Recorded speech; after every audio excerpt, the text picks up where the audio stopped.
அம்மா வந்து ஆட்சியில் இருந்தபோது 96ல் பெருந்தோல்வி அடைஞ்சிட்டாங்க. அதற்கு பிறகு நிறைய பேர் வெளியே போயிட்டாங்க. ஏடிஎம்ல நிறைய பேர் வெளியே போயிட்டாங்க. பெருந்தோல்வி 96ல் ஜெயலலிதாவே தோத்தாங்க. பயங்கர கட்சிலாம் ரொம்ப பிரச்சனை இல்லாமல் அப்போ வந்து 96-98 கேப்பில் வந்து கொலப்பாக்கம் நினைக்கிறேன். அங்கே வந்து அம்மா வந்து எல்லாருமே கூட்டு கட்சிக்காரங்க பூரா யாரெல்லாம் வர முடியும் வாங்கன்னு சொல்லிட்டு எல்லாம் ஓப்பனாக எல்லாரையும் பேச விட்டு எல்லாம் கருத்தை கேட்டாங்க. அப்போ நிறைய பேருக்கு வந்து ஒரு வடிகால் கிடைச்சது. இந்த இன்னார் தாங்க சரியில்லை, அன்னார் தாங்க சரியில்லை, அப்படியாங்க இப்படியான்னு சொல்லும்போது அவங்களுக்கு நடக்குதோ நடக்கலையோ நம்ம சொல்லிட்டோம் கொட்டிட்டோம் அம்மா மாட்டி பேசிட்டோங்கிற ஒரு ஆறுதலாக கிடைச்சது. அதை மாதிரி ஏடிஎம்கே வந்து மீள் பார்வை சுய பரிசோதனை முதல்ல செய்துக்கணும்.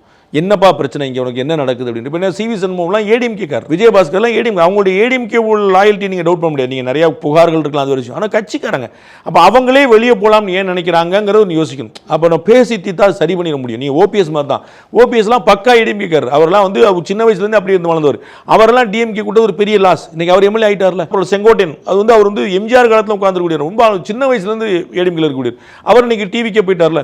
அப்படி ஒவ்வொருத்தரையா நீங்க இழந்துட்டே இருந்தீங்கன்னா இட்ஸ் ஹியூஜ் லாஸ்ல. இன்னைக்கு ஒரு ஆள், நாளைக்கு 2 ஆள், நாளைக்கு 20 ஆள், நாளைக்கு 200 அப்படி போயிட்டே இருந்தா இப்போ எவ்வளவு எக்ஸ்பினிஷர்ஸ் போயிருக்காங்க. நீங்க எல்லாரும் போன பிறகு எந்திரிச்சு வரலாம். நான் தான் உங்களுக்கு உதாரணம் சொன்னேன். ஜெயலலிதா உதாரணம் இருக்கு, எல்லா உதாரணம் இருக்கு.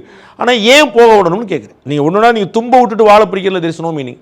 அப்ப ஏடிஎம்கே தன்னை மீள்பார்வை பார்த்து கொண்டால் வாய்ப்புகள் நிறைய இருக்கு.